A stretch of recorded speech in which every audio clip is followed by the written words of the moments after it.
Hello everyone, मेरा नाम तुषार भारद्वाज और ये आपका अपना फेवरेट चैनल साइंस वर्ल्ड। आज हम डिस्कस करने वाले हैं क्लास 11th का चैप्टर नंबर 8 ग्रेविटेशन। देखिए, ग्रेविटेशन में बहुत सारे इंपॉर्टेंट टॉपिक हैं, लेकिन आज की वीडियो में हम एक टॉपिक क्लियर करेंगे और वो क्या है कि सर्टेन हाइट पर जाने पर अगर आप सर्टेन हाइट कवर करते हैं, वर्टिकली अपवर्ड मूवमेंट करते हैं, तो ऐसी स्थिति में क्या ग्रेविटी में चेंज आता है, और अगर चेंज आता है तो उसको फाइंड आउट करने के लिए क्या फार्मूला हो सकता है। ऐसा कौन सा फार्मूला है जो हमें ये बता सकता है कि अगर हम सर्टेन हाइट पर जाते हैं, आप माउंटेन्स वगैरह पर या हिल स्टेशन पर वर्टिकली अपवर्ड डिस्टेंस कुछ कवर करते हैं, तो ऐसी कंडीशन में ग्रेविटी में चेंज आता है। ये बात तो क्लियर है, ठीक है। अगर आप डेप्थ में जाते हैं तो भी चेंजेस आते हैं ग्रेविटी में, और अगर आप सर्टेन हाइट पर जाते हैं तो भी चेंजेस आते हैं ग्रेविटी में। लेकिन वो जो बदलाव आता है ना ग्रेविटी में, ठीक है, उस बदलाव को, उस ग्रेविटी में आने वाले चेंज को फाइंड आउट करने के लिए कौन सा फार्मूला है जिसकी मदद से हम उसको फाइंड आउट कर सकते हैं।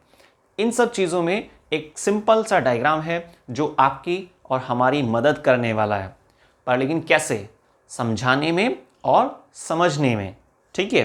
तो चलिए स्टार्ट करते हैं अपने एक सिंपल डायग्राम के साथ, जिसकी मदद से हम फाइंड आउट कर पाएंगे कि सर्टेन हाइट पर जाने के बाद ग्रेविटी में कितना चेंज आता है। उसको फाइंड करने के लिए कौन सा फॉर्मूला है, ठीक है।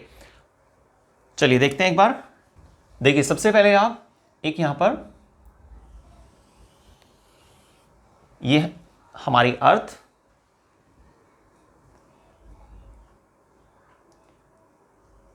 ये O origin point, centre point,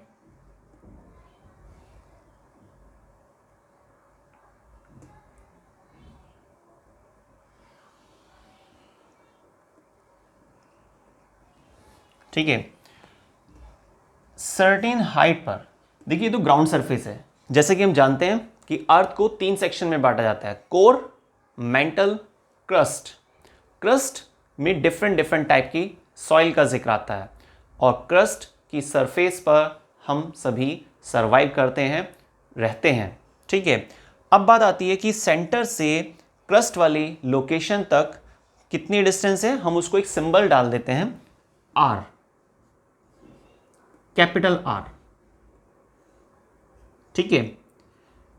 ये कोई पॉइंट्स डिसाइड कर लेते हैं, जैसे कि आप मान लीजिए ये O ओरिजिन पॉइंट, और इसको हम ले लेते हैं A, और सर्टेन हाइट पर वर्टिकली अपवर्ड, सर्टेन हाइट पर कोई पॉइंट B। तो A जो लोकेशन है, A पॉइंट पर ग्रेविटी को हम G सिंबल से डिनोट कर रहे हैं, स्मॉल g। लेकिन जैसा कि हमारा आज का टारगेट है ये क्लियर करना कि वर्टिकली अपवर्ड एल्टीट्यूड का क्या इफेक्ट होता है, क्या प्रभाव पड़ता है ग्रेविटी पर, ठीक है। तो उसके लिए हमें एक नया सिंबल लेना होगा, G डैश मान लेते हैं उसको, ठीक है। तो G वो ग्रेविटी है जो A पॉइंट पर हम डिस्कस कर रहे हैं, और G डैश वो ग्रेविटी है जो B पॉइंट पर हम कंसीडर कर रहे हैं, ठीक है। अब G डैश हमें फाइंड करना है। जैसे कि हम सबको मालूम है कि ग्रेविटी के लिए जो वैल्यूज हम कंसीडर करते हैं, जो वैल्यू हम कंसीडर करते हैं, वो कितनी होती है, 9.8 मीटर पर सेकेंड स्क्वायर। लेकिन बात ये आ रही है कि ग्रेविटी A पॉइंट पर तो हम सबको मालूम है, तो हम ये चेक करना चाह रहे हैं, ये फाइंड आउट करना चाह रहे हैं एक ऐसे फार्मूले को जिसकी मदद से हम ये साबित कर सकें कि भाई ग्रेविटी सर्टेन हाइट पर जाने पर भी चेंज होती है और सर्टेन डेप्थ पर जाने पर भी चेंज होती है।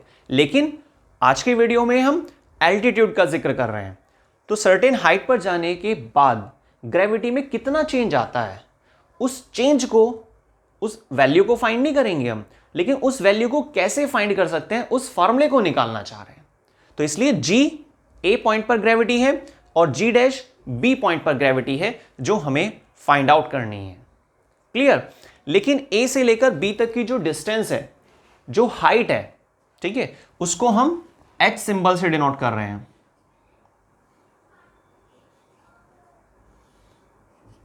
ठीक है। तो H क्या है, हाइट, A और B पॉइंट के बीच, O से लेकर A तक की जो डिस्टेंस है इसको हम आर कंसिडर कर रहे हैं। तो ये तो हमारा एक डायग्राम कंप्लीट हुआ, ठीक है। अब बात आती है कि हम कैसे वो फॉर्मूला निकाल पाएंगे, है ना। चलिए देखिए, स्टार्टिंग देखिए आप किस तरह से की जाती है। As we no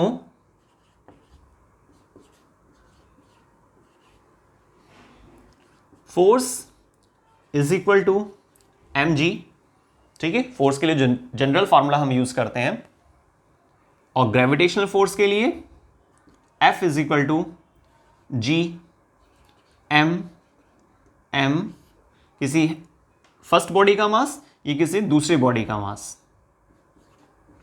are square, distance का स्क्वायर। ये फर्स्ट इक्वेशन, ये second equation.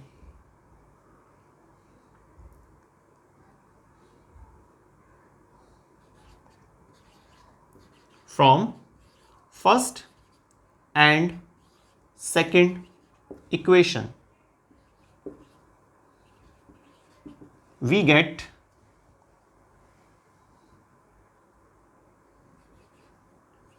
mg is equal to g m divide by R square. देखिए यहां पर अगर आप इसे सिंप्लीफाई करते हैं तो इस m से इस m को हम कैंसिल कर सकते हैं, तो g is equal to G M divide by R square. तो ये हमारे पास ग्रेविटी के लिए एक फॉर्मूला तैयार हो गया है।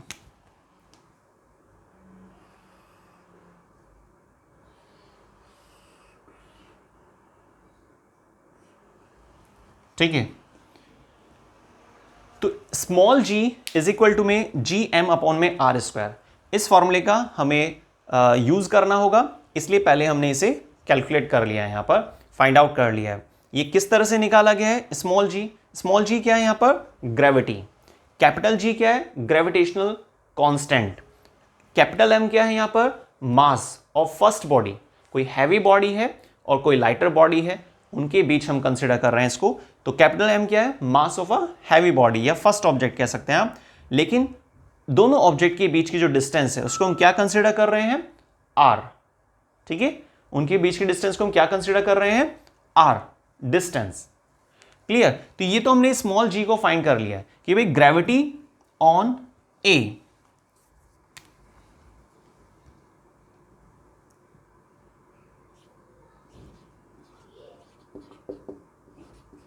Gravity on A. ठीक है, अब बात आती है हमारे पास कि भाई हमें तो जी डैश पर फाइंड करना है, तो ये तो ग्रेविटी हुई ए पॉइंट पर। लेकिन अब ध्यान से देखिएगा, डायग्राम से सारी हेल्प मिलने वाली है ना। ए पॉइंट पर ग्रेविटी कितनी है, जी एम अपॉन में आर स्क्वायर। अगर कोई आपसे कहता है कि भाई बी पॉइंट पर या बी लोकेशन पर सर्टेन हाइट पर कितनी ग्रेविटी होगी, तो हम उसमें क्या करेंगे, सारा पैटर्न सेम रहेगा लेकिन हाइट ऐड हो जाएगी। जब डिस्टेंस की बात आएगी ना तो उसमें आप हाइट को ऐड कर देंगे। अब देखिए उसमें किस तरीके से ऐड किया जाएगा।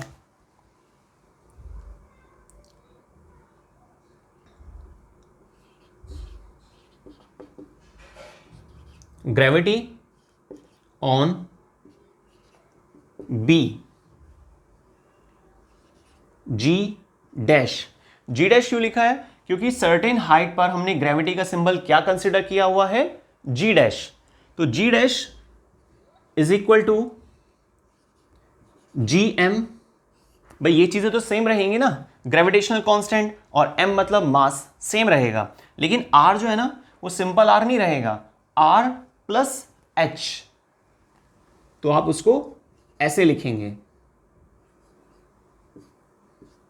क्योंकि आर स्क्वायर था ना, लेकिन अब आर आर नहीं रहा, आर प्लस एच हो गया है, तो आर प्लस एच का होल स्क्वायर आ जाएगा। तो ये हमने एक तरह से जी डैश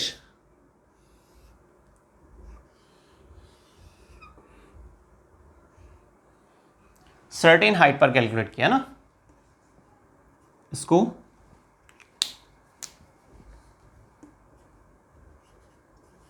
इक्वेशन थर्ड, इक्वेशन 4। तो जी डैश और जी हमने कैलकुलेट कर लिया, उसके लिए जो फॉर्मूले हैं वो हमने फाइंड आउट कर लिए हैं। लेकिन अब हमें दोनों में रिलेशन बताना है। जब भी आप किसी दो फिजिकल क्वांटिटी में रिलेशन बताते हैं ना, तो एक ही फॉर्मूले में वो दोनों चीजें आनी चाहिए, है ना, तभी तो बोल पाएंगे ना रिलेशन। तो देखिए किस तरीके से। अब हम एक काम करते हैं, फोर्थ इक्वेशन को थर्ड इक्वेशन से डिवाइड कर देते हैं, है ना। ऑन डिवाइडिंग,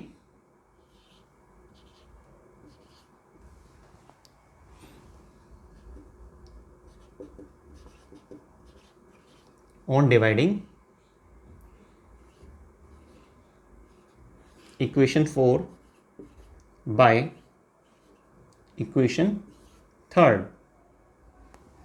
ठीक है, तो फोर्थ इक्वेशन को थर्ड इक्वेशन से डिवाइड कर दिया आपने, तो उसके बाद क्या होगा? सीधी यहां तक ना,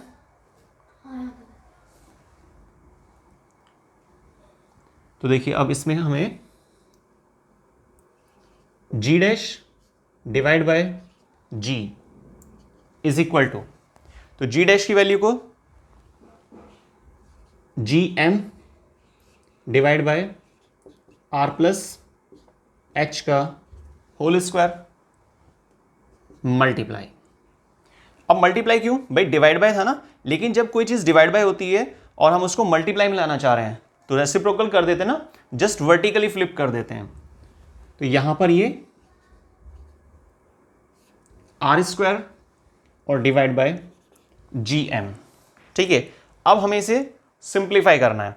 सिंप्लीफाई कैसे होगा? देखिए जी एम से जी एम कैंसल आउट हो जाएगा, और ये जो जी डैश है ना, जी डैश और जी के बीच में रिलेशन निकालना है। तो आपको मालूम है डिवाइड बाय है, अगर दूसरी साइड हम इसको ले जाते हैं तो कैसा हो जाएगा? मल्टीप्लाई में।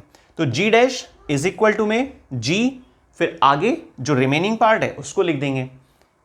ठीक है, यहां पर लिख लेते हैं हम इसको,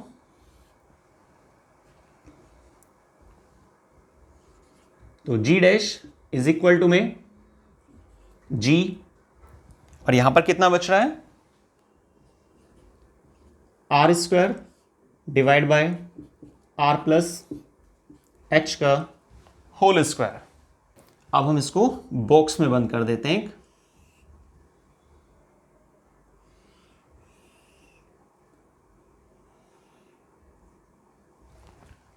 क्लियर? तो ये हमारा एक रिलेशन जनरेट हुआ है जी डैश और जी के बीच में। जी डैश क्या है? Gravity at point B, certain height पर, है ना, एल्टीट्यूड। और जी क्या है? Gravity at A. तो ये वो फॉर्मूला आया है निकलकर, जिसकी मदद से हम फाइंड आउट कर सकते हैं कि भाई अगर हम सर्टेन हाइट पर जाते हैं तो ग्रेविटी में चेंज आता है। क्योंकि कई बार ऐसा क्वेश्चन पूछा जाता है कि क्या ग्रेविटी में चेंज आता है, क्या इफेक्ट है, क्या एल्टीट्यूड अपने आप में एक फैक्टर है ग्रेविटी को अफेक्ट करने वाला? तो आप बताएंगे हाँ बिल्कुल, ग्रेविटी को अफेक्ट करता है एल्टीट्यूड और डेप्थ दोनों। लेकिन आज की वीडियो में हम क्लियर कर रहे हैं कि एल्टीट्यूड का क्या असर होता है, क्या असर होता भी है या होता ही नहीं है। तो बात तो ठीक है। देखिए यहाँ पे जी डैश इज इक्वल टू जी अगर होता तो हम क्या बोलते हैं उसको कि भाई gravity certain point B, gravity at point B is equal to gravity at point A, इक्वल है, मतलब कोई चेंज नहीं आया। पर लेकिन यहां पर तो चेंज आ रहा है ना, तो यहां पर चेंजेस आता है, ये बात फिक्स हुई। ठीक है, तो आज की वीडियो का हमारा टारगेट पूरा हुआ। आज की वीडियो में बस इतना ही, मिलते हैं नेक्स्ट वीडियो में। तब तक के लिए धन्यवाद, और प्लीज वीडियो को लाइक कीजिए, शेयर कीजिए, कमेंट कीजिए। आप बताइए कि आपको नेक्स्ट वीडियो किस टॉपिक पर चाहिए। ठीक है, तो मिलते हैं नेक्स्ट वीडियो में। धन्यवाद।